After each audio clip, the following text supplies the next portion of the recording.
ಹುಣಸಿಕೋಟೆಯ Akshardham international ಶಾಲಾವರಣದಲ್ಲಿ ಮಕ್ಕಳ ಸಂತೆ ಜೋರು. ಸಾರ್ವಜನಿಕರು ಹಾಗೂ ಪೋಷಕರು ಪ್ರಶಂಸೆಗೆ ಪಾತ್ರರಾದರು. A5 ನ್ಯೂಸ್ಗೆ ಸ್ವಾಗತ.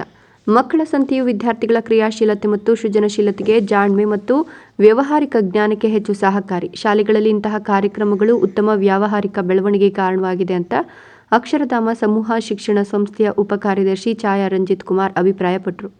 ಅವರು ಹುಣಸಿಕೋಟೆಯ ಅಕ್ಷರದ ಶಾಲೆಯ ಆವರಣದಲ್ಲಿ ನಡೆದ ಪ್ರೌಢಶಾಲೆ ಮತ್ತು ಪದವಿ ಪೂರ್ವ ಕಾಲೇಜು ಸಂಯುಕ್ತಾಶ್ರಯದಲ್ಲಿ ಮಕ್ಕಳ ಸಂತೆಗೆ ಚಾಲನೆ ನೀಡಿ ಮಾತನಾಡುತ್ತಿದ್ದರು.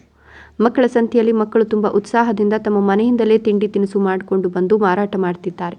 ಆಹಾರ ಹೇಗೆ ತಯಾರು ಮಾಡಬೇಕು, ಅದರಲ್ಲಿರುವ ಪೌಷ್ಟಿಕಾಂಶಗಳ ಬಗ್ಗೆ ತಿಳುವಳಿಕೆ, ಶುಚಿರುಚಿಯ ಬಗ್ಗೆ ತಿಳಿಸೋದು ಕಾರ್ಯಕ್ರಮದ ಉದ್ದೇಶ ಅಂದರು. ಪ್ರಾಂಶುಪಾಲರಾದ ರವಿಕುಮಾರ್ ಅವರು ಮಾತನಾಡಿ, ಮಕ್ಕಳ ಪಠ್ಯ ಚಟುವಟಿಕೆ ಜೊತೆಗೆ ಸಹಪಠ್ಯ ಚಟುವಟಿಕೆಗಳನ್ನು ನಡೆಸೋದ್ರಿಂದ ಅವರ ಬೌದ್ಧಿಕ ಜ್ಞಾನ ವಿಕಾಸ ಮತ್ತು ವ್ಯಕ್ತಿತ್ವ ರೂಪುಗೊಳ್ಳುವುದಕ್ಕೆ ಸಹಕಾರಿಯಾಗ್ತದೆ.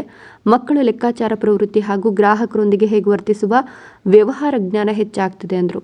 ವಿದ್ಯಾರ್ಥಿಗಳು ಚುರುಮುರಿ, ಬೇಲ್ಪುರಿ, ಒಗ್ಗರಣೆ ಅವಲಕ್ಕಿ, ಸಿರಿಧಾನ್ಯ ತಿಂಡಿ, ಪಾನಿಪುರಿ, ಕುರುಕುಲು ತಿಂಡಿ, ಬಿಸ್ಕಟ್, ಚಾಕ್ಲೇಟ್, ಸಿಹಿ ತಿಂಡಿ, ರವೆ ಉಂಡೆ ಹಾಗೂ ಬೆಲ್ಲದ ಉಂಡೆ, ಪೆನ್ನು, ರಬ್ಬರ್, ಪುಸ್ತಕ, ಲೇಖನ ಸಾಮಗ್ರಿಗಳನ್ನು ಆಹಾರ ಮಳಿಗೆಗಳಲ್ಲಿ ಸ್ಥಾಪನೆ ಮಾಡಿ ವ್ಯಾಪಾರ ಮಾಡಿದ್ದು ಸಾರ್ವಜನಿಕರು ಪೋಷಕರ ಮೆಚ್ಚುಗೆಗೆ ಪಾತ್ರವಾಯಿತು. ವಿಶೇಷವಾಗಿ ಹಣದ ವ್ಯವಹಾರವನ್ನು ಮಕ್ಕಳು ಹೆಚ್ಚಾಗಿ ಫೋನ್ ಪೇ ಬಳಸ್ತಾ ಇದ್ರು.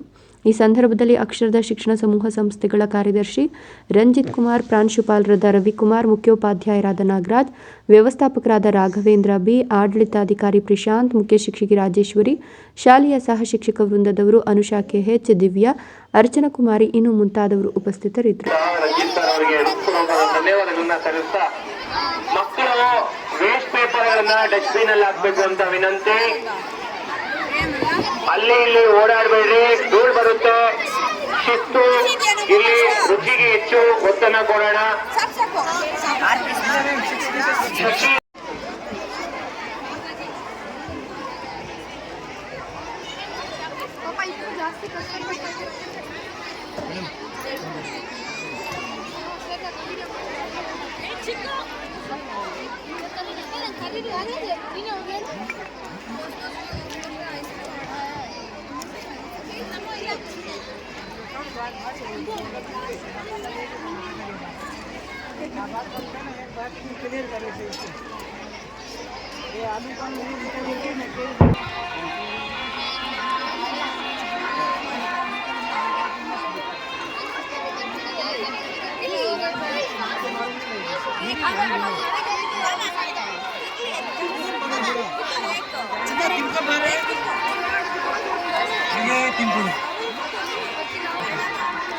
ಸರಿ ಬರ್ರಿ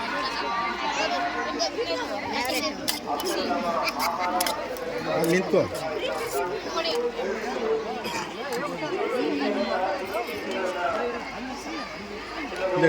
ಕೈ ನಿಂತ್ಕೊ.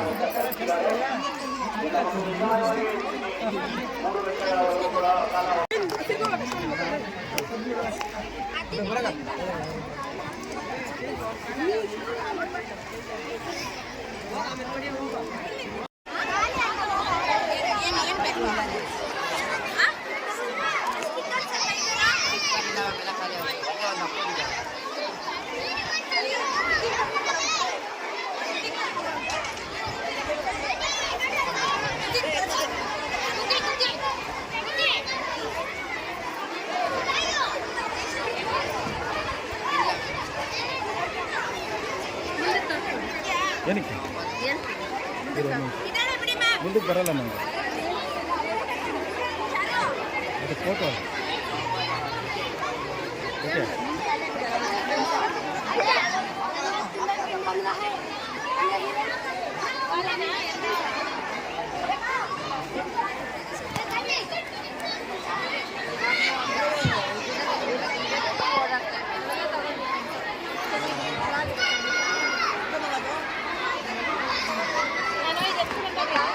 ಅದಕ್ಕೆ ಸಾಯಂಕಾಲ ಮಧ್ಯಾಹ್ನ ಬಂದು ಎಲ್ಲ ಖಾಲಿ ಆಗೋಗ್ತದೆ.